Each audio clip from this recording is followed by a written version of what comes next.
My name is Lucille Moretti Romano, and I've just turned 70 years old. The party is over now. Everyone has gone home. My daughter Catherine, her husband Robert, their children, and a handful of friends who've been in my life for more decades than I care to count. I sit alone at my dining table staring at the half-eaten birthday cake with its extinguished candles. 70 years. How did time slip through my fingers so quickly? I trace the edge of my teacup, feeling the silence of the house envelop me. It's been 8 years since Anthony passed away. 8 years of Sunday dinners without his quiet presence at the head of the table. 8 years of sleeping alone in our bed, in this house in Bergen County where we raised our family.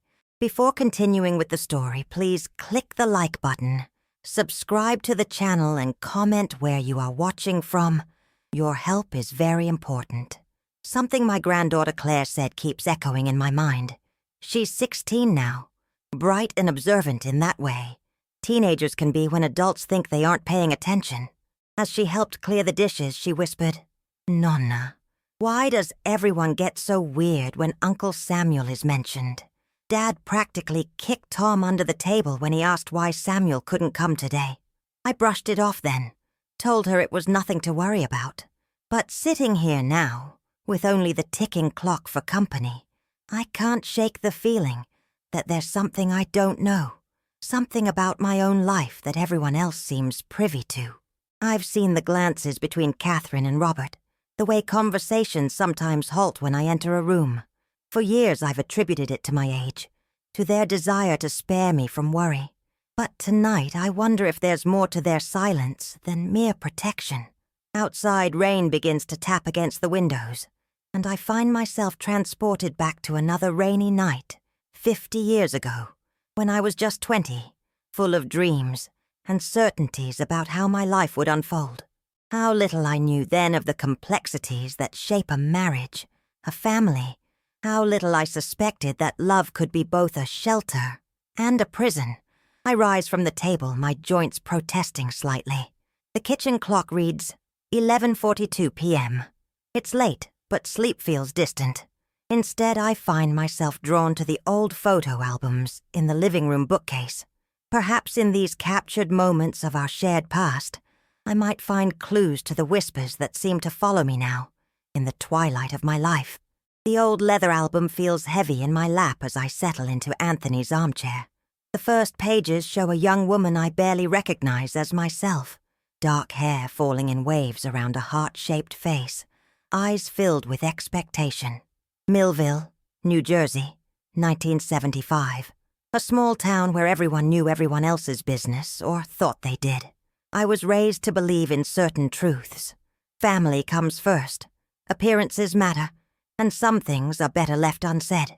My mother, a first-generation Italian immigrant, would always say, "Lucille, a smart woman knows when to see and when to be blind." I never fully understood what she meant until after I was married. I turned the page to our wedding photo. Anthony Romano, 25 years old, handsome in his dark suit, his expression serious even on what should have been the happiest day of his life. I was 20, wearing my mother's restored wedding dress, believing I was stepping into the role I was born to play, wife, and eventually, mother. Anthony was respected in our community. The son of a successful contractor, he had taken over his father's business and expanded it. He was quiet by nature, but I mistook his silence for strength. I believed that behind his reserve was a depth of feeling that only I could access. How young I was, how willing to interpret silence as meaning rather than absence. The rain falls harder now, drumming against the roof. I continue turning pages. Our first house, Catherine's birth, family picnics, Christmas mornings. We look happy in these carefully composed photographs. And perhaps we were, in those captured moments. But there were other moments, weren't there? The long evenings when Anthony would come home late smelling of unfamiliar cologne. The business trips that sometimes extended without explanation. The phone calls that would end abruptly when I entered a room. I had learned from my mother that these were things a wife did not question. that marriage was sometimes built on strategic blindness. Men have their ways, she would say. Your job is to keep the home, raise the children, let the rest go. And I did. For nearly 40 years I let it go. I focused on Catherine, on creating a warm home, on my part-time job at the library that gave me a small sense of purpose beyond our household. I convinced myself that what we had was enough, that the silences between us were simply the comfortable quiet of a long partnership. But now, with these cryptic comments about Samuel, I wonder what else I've missed. What other shadows have been moving just beyond the edge of my vision all these years? Sleep eludes me as the night stretches on. At 3 a.m. I find myself at the kitchen table again, a fresh cup of tea before me, my mind racing with questions about this Samuel that Claire mentioned. The name isn't unfamiliar. I've heard it whispered before, seen it cause my daughter's shoulders to tense. But who is he to us? To me? I try to piece together the fragments I've gathered over the years. Samuel, a man who appears at the periphery of family conversations, like a ghost we acknowledge but never directly address. Could he be connected to those unexplained absences in Anthony's life? Those gaps I trained myself not to see? Dawn breaks with a tentative light through my kitchen window, and with it comes resolution. I cannot live with these questions anymore. I reach for the phone and dial Catherine's number, knowing she'll be shocked to receive a call from me so early, but no longer caring about propriety or patience. Mom? Her voice is thick with sleep. Is everything okay? We need to talk, Catherine. Today. Come for lunch. My tone must convey that this isn't a request, but a demand, because she agrees without protest. The hours until noon pass in a fog of activity. I clean already clean surfaces, prepare a simple meal of pasta e fagioli that needs far more attention than necessary. When Catherine finally arrives, her face tight with concern, I waste no time with pleasantries. Who is Samuel?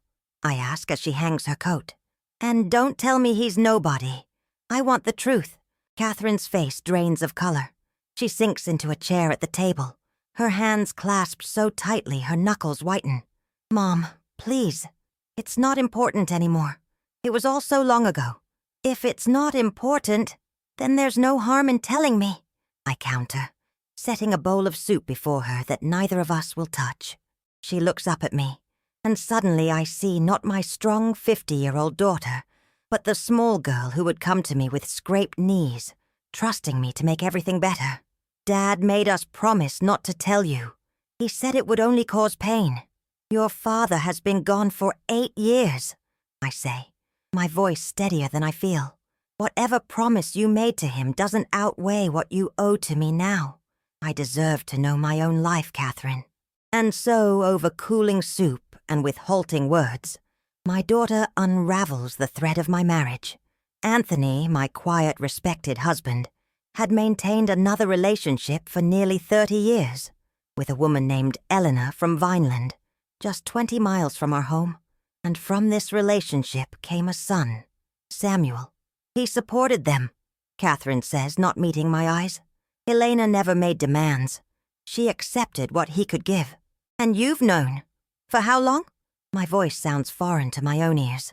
Since after Dad died, we found letters, documents. Samuel reached out wanting to meet the family. He'd known about us his whole life, but Dad had kept him separate. My world tilts on its axis.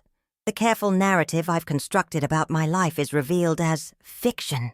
And yet, strangely, I feel no shock, only a settling, as if pieces long misaligned are finally clicking into place. Why now? I ask Catherine as she prepares to leave. The afternoon has stretched into evening, filled with revelations that have rewritten my history. What do you mean? Why tell me now, when Anthony is gone, when I can't even confront him? Catherine pauses at the door. Because Samuel is part of our family too, Mom. Dad's gone, but Samuel is still here, and he'd like to know you. After she leaves, I sit in the growing darkness, remembering a man I've seen occasionally at Saint-On, Michael's church, tall, with Anthony's broad shoulders and dark eyes, always accompanying an elderly woman who I now realize must be Elena. They sit 3 pews behind me every Sunday, and I've never once made the connection. How blind we can be to what we don't wish to see. That night, I dream of Anthony.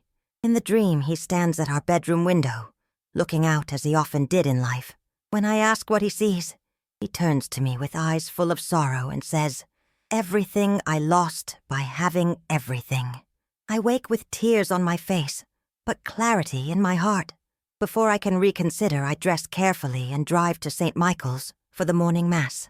My hands tremble on the steering wheel, but my resolve is firm.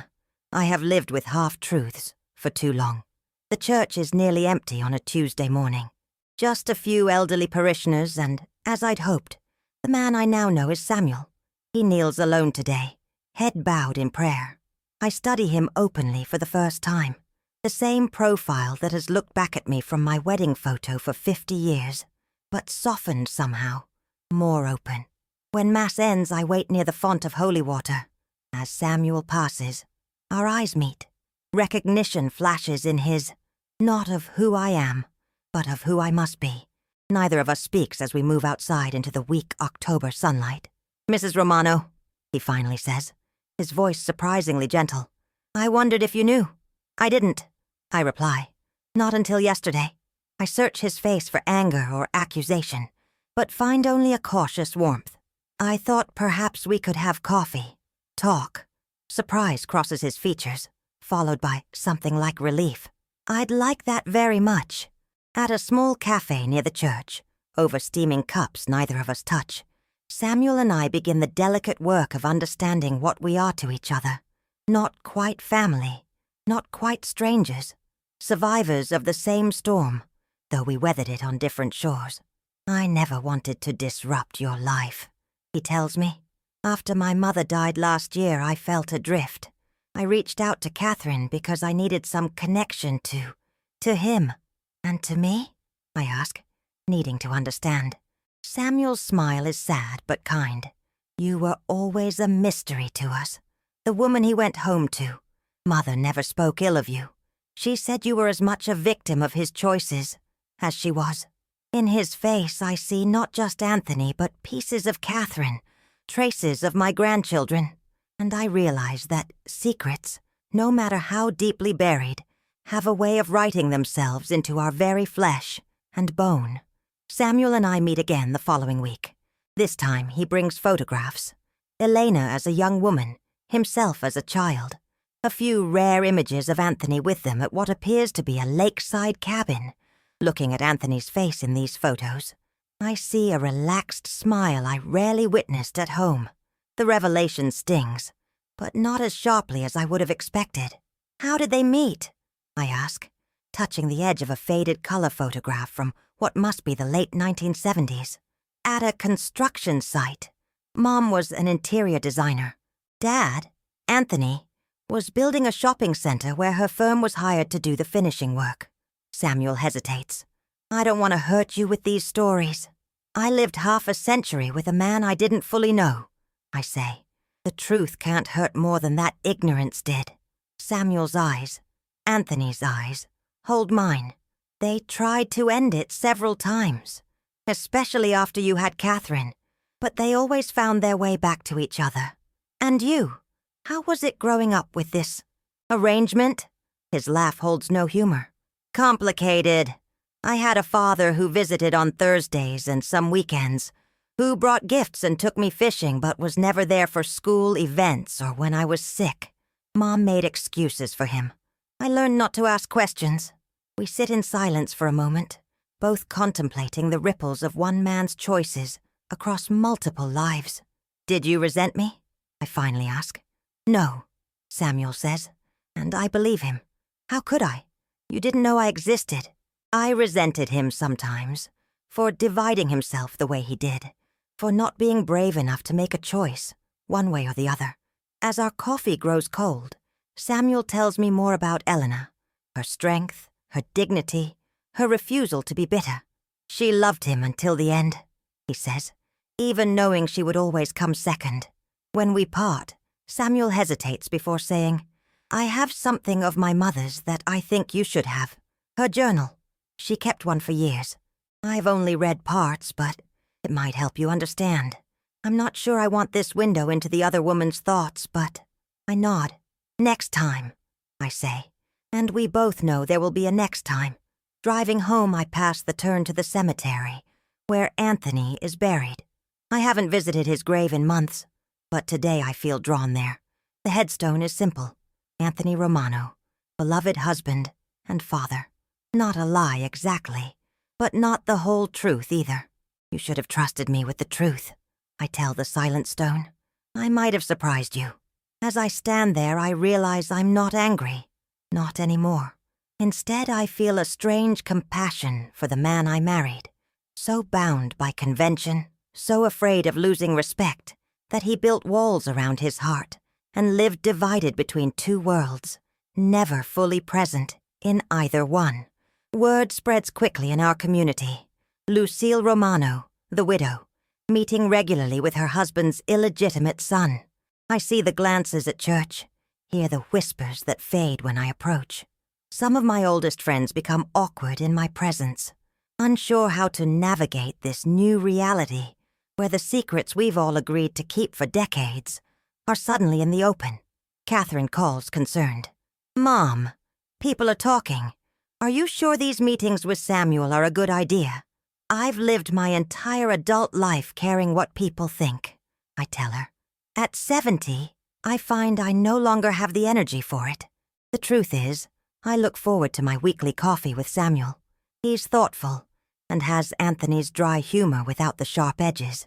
He tells me about his work as an architect, shows me pictures of his 2 daughters in college. Little by little, we construct a bridge between our separate lives. I've started reading Elena's journal, a simple black notebook Samuel gave me with some reluctance. She was a private person, he said, but I think she'd want you to have this. Elena's handwriting is neat and flowing. Her entries begin in 1976, shortly after she met Anthony. Reading her words feels invasive at first, but soon I'm drawn into her narrative. Her initial attraction to the married man with sad eyes, her resistance, then surrender, and finally her complex peace with their arrangement. I know what people would call me, she wrote in 1985. The other woman, homewrecker, but his home was broken long before I met him, not by any dramatic unhappiness, but by silence and obligation. He stays with her out of duty, and the appearance of honor. He comes to me for breath, for life. Is that so wrong? Perhaps it is, but I've stopped judging my heart. Her words should wound me, but strangely, they don't. Instead, I find myself wondering about this woman, who saw a side of my husband I never knew, who accepted crumbs from his life and somehow made them enough. One entry in particular catches my attention. A saw L today at the market. She didn't notice me, of course. She was selecting tomatoes with such care, examining each one.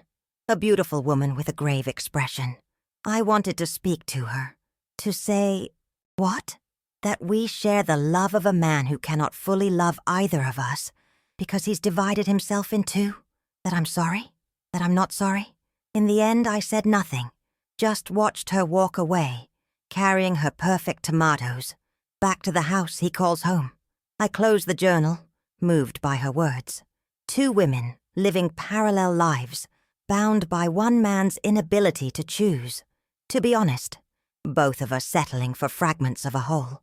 When I meet Samuel again, I return the journal. Your mother was a remarkable woman, I tell him. She was, he agrees. She always taught me that life rarely gives us clear villains and heroes, just people trying their best with the courage they have. As we part, Samuel tentatively asks if I might want to meet his daughters sometime. They've always known about you, he says. They'd like to know I'm not sure what to call you. Let's just start with Lucille, I say, surprising myself with how much I want this connection. We can figure out the rest as we go. Sunday dinner has been a tradition in my home for decades. Today, for the first time, Samuel will join us. Catherine has been anxious about this all week, calling repeatedly to make sure I'm certain about my decision. "It's going to be awkward, Mom," she warned. "Life is awkward, dear," I replied. "We survive it anyway." Now I stand in my kitchen, preparing the lasagna that has marked every special occasion in our family. My hands move through the familiar motions, layering noodles, spreading ricotta, sprinkling mozzarella, while my mind races ahead to the evening. Robert has been surprisingly supportive, though I suspect that's more for Catherine's sake than any enthusiasm for expanding our family circle. The grandchildren have been told that Samuel is a relative they haven't met before. They're teenagers now, old enough to sense there's more to the story, young enough to accept the simplified explanation without too many questions. Claire, with her sharp eyes, may suspect more, but she's always been good at keeping her own counsel. The doorbell rings at precisely 5 o'clock. Samuel stands on my porch, holding a bouquet of lilies and a bottle of wine, looking as nervous as I feel. Behind him is a pretty girl of about 20, his younger daughter, Emma, home from college for the weekend. Her smile is hesitant but genuine. "Thank you for having us," Samuel says formally, as if we haven't been meeting for coffee every week for the past 2 months. "Family belongs together," I reply, the words emerging before I've fully considered them. But as soon as they're spoken, I know they're true. Dinner begins stiffly. Catherine makes polite conversation about Emma's studies while Robert maintains a watchful silence. My grandchildren steal curious glances at Samuel, clearly noting his resemblance to the grandfather they barely remember. It's Emma who eventually breaks the ice, asking about the photographs on my mantel. "Is that your wedding picture?"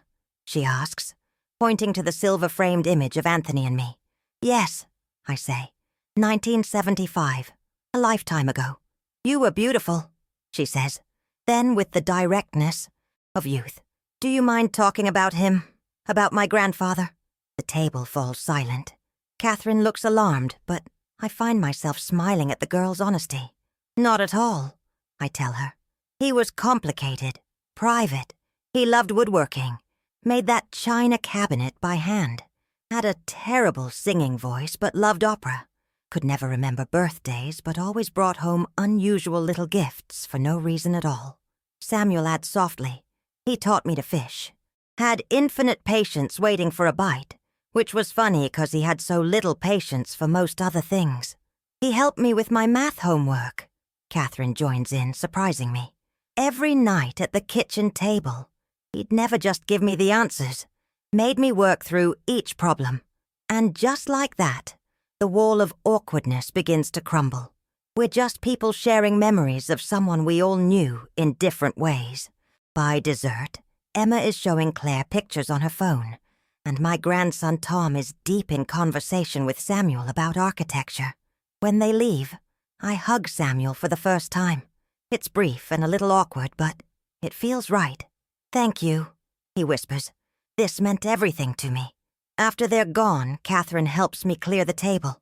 "That went better than I expected," she admits. "People are more adaptable than we give them credit for," I tell her, especially when we lead with love instead of fear. That night, I move Anthony's wedding picture from my bedside table to the living room mantel. Not hidden away, but no longer the last thing I see before sleep. A chapter of my life, important but no longer defining. As winter settles over New Jersey, Samuel becomes a regular presence in our family gatherings. Christmas brings both his daughters, along with Catherine's family. The house feels fuller, livelier than it has in years. Watching them all together, my grandchildren and his, sharing stories and passing plates, I find myself wondering what Anthony would think of this blended family we've created in his absence. Not everyone approves, of course. My sister-in-law Connie has stopped calling. I've been politely uninvited from the women's auxiliary at church. Even my oldest friend Maria seems uncomfortable with my choices, though she tries to hide it. "Aren't you angry?" she asks when we meet for lunch. After all those years of deception? I consider the question carefully. "I was at first," I admit. "But anger is exhausting, Maria, and holding on to it wouldn't change the past." I pause, stirring my soup. Besides, I wasn't entirely deceived. There were signs I chose not to see. Maria looks skeptical. You're being too generous, both to him and to yourself. Perhaps she's right. But at 70, I've learned that there's a kind of freedom in acceptance, in acknowledging that none of us are the heroes or victims we imagine ourselves to be.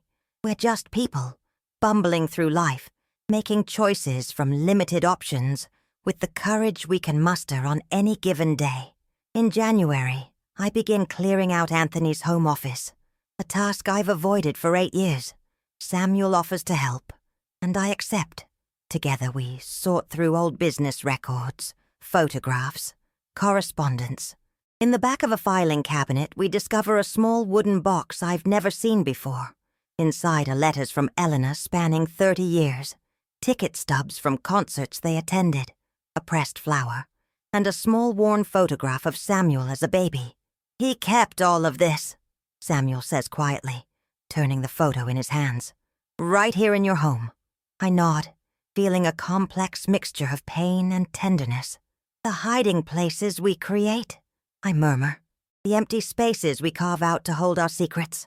Later that evening, after Samuel has gone, I reread some of Elena's letters. Her words are thoughtful, never demanding, often sad. "I understand why you can't leave," she wrote in 1983. "The cost would be too great. Your reputation, your standing in the community. But sometimes I wonder if we're all paying an even higher price for this life we've constructed around half-truths and divided loyalties. I think about those divided loyalties now, about the man who shared my bed but kept his heart carefully partitioned, who fulfilled his obligations to me while nurturing another family just 20 miles away. It should feel like betrayal, and it does, in part. But there's also a strange relief in finally understanding the distance I always felt, the reservation in his eyes that I could never breach. That night, I dream of Elena. We sit at my kitchen table drinking coffee, 2 old women with lined faces and knowing eyes. "We should have talked," she says in the dream. "Women understand each other better than men understand either of us." I wake with tears on my face, but a curious lightness in my heart. Perhaps this is what forgiveness feels like, not forgetting the hurt but transcending it, finding meaning beyond pain. The following Sunday, after church, I visit Anthony's grave again. This time I bring lilies, not because they were his favorite flower, he preferred simpler blooms, but because they were what Samuel brought to our first dinner, a symbol of the family we're becoming, against all odds. "I hope you can see us," I tell the headstone. "I hope it brings you peace." Spring arrives with a burst of color and renewal. I've started volunteering at the community garden, spending hours with my hands in the soil, listening to the chatter of younger mothers as they plant vegetables with their children. There's comfort in the rhythm of growing things, in participating in a cycle that continues regardless of our human dramas.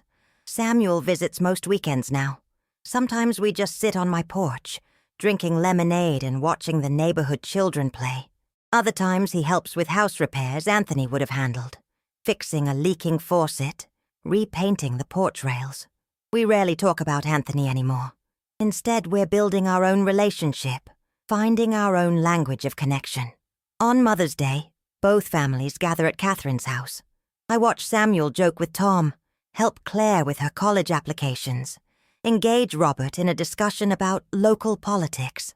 He fits so naturally now that it's hard to remember there was ever a time he wasn't part of our circle. "Nonna," Claire says, finding me alone in the kitchen. "I'm glad Uncle Samuel is in our lives now. It was weird at first, but now it seems right. Family isn't always what we expect," I tell her, squeezing her hand. "Sometimes it's what we create out of the materials life gives us." After dinner, Samuel pulls me aside. "I have something for you," he says, handing me a small wrapped package. Inside is a framed photograph I've never seen before. Anthony and me at what appears to be a community picnic, caught in a moment of genuine laughter. We look young, connected, happy. "Where did you get this?" I ask, tracing the edge of the frame. "Mom had it," Samuel says. "She kept a few pictures of Dad with your family. She said it helped her remember that his other life wasn't just an obligation, that there was love there too. I stare at the image, at the unguarded joy on both our faces. There was, I say softly, not perfect love, not complete, but real, in its way.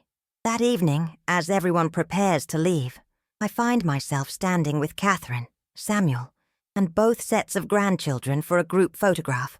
Robert positions us carefully, suggesting we gather on the porch steps. "Squeeze in," he says.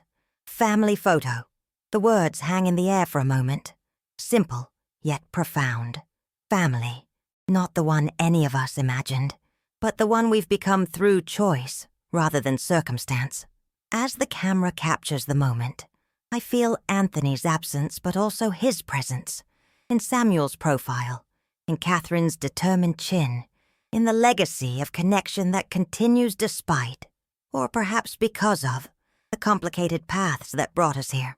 Later, alone in my bedroom, I place the newly discovered photograph of Anthony and me on my nightstand, beside the more recent image of our blended family, past and present, side by side, the story I thought I knew, and the one I'm still discovering. Before sleep, I write a letter I'll never send, to Elena, the woman who shared my husband's heart. "Thank you," I write, "for raising a son who was brave enough to bridge the gulf between our worlds, and for loving a complicated man without destroying what he built with me, imperfect though it was." I seal the letter and place it in the wooden box with Eleanor's correspondence.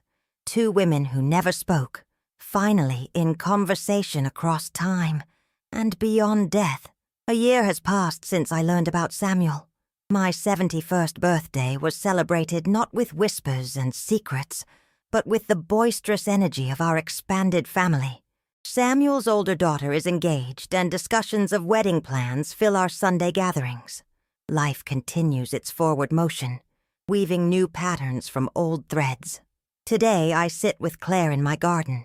She's home from her first semester at college, full of ideas and questions about the world. As we deadhead the late summer roses, she asks the question I've been expecting for months. "Nonna, were you ever angry at Grandpa for having another family all those years?" I set down my gardening shears, giving the question the consideration it deserves. Yes and no, I finally answer. I was angry that he didn't trust me with the truth, that he underestimated my capacity for understanding. But I've come to see that he was a product of his time and upbringing, just as I was.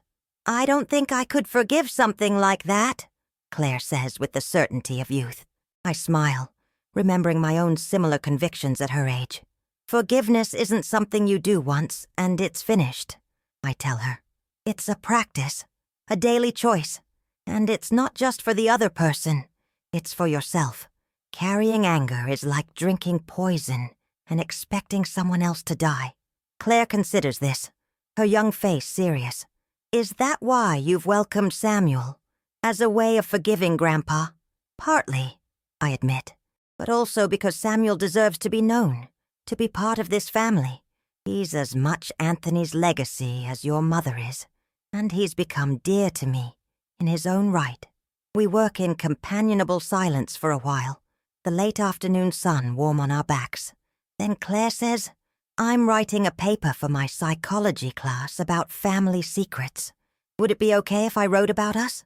About you and Samuel and Grandpa?" A year ago, such a request would have horrified me.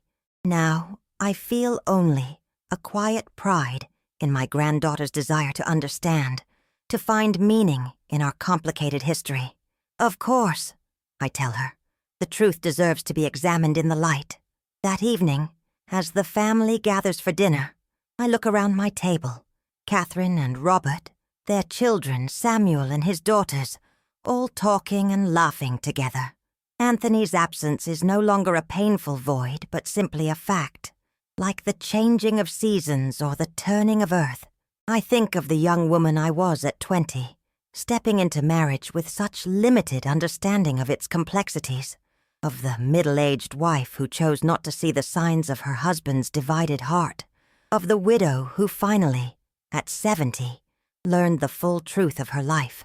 Each version of myself did the best she could with what she knew. with the courage she had at the time. And isn't that all any of us can do? After dinner, Samuel helps me clear the table. Happy? He asks quietly, nodding toward the noisy group in the living room. Content, I reply, which feels more honest. Whole in a way I haven't been before. Later, when everyone has gone home and the house is quiet again, I stand before the mirror in my bedroom, studying the face of the woman I've become. Lines of laughter around my eyes, furrows of worry on my brow, the softness of age beneath my chin. A face that has witnessed joy and sorrow, that has turned toward truth even when it was painful. I think of Elena's words in her journal. Perhaps the greatest act of love is seeing someone completely, their flaws, their contradictions, their betrayals, and loving them anyway. I've come to believe she was right. Anthony, Elena, Samuel, Catherine, myself, we are all imperfect, all limited in our vision, all capable of both wounding and healing. The miracle isn't finding perfect love, but creating connection, despite our human failings. As I turn out the light, I glance at the photographs on my nightstand.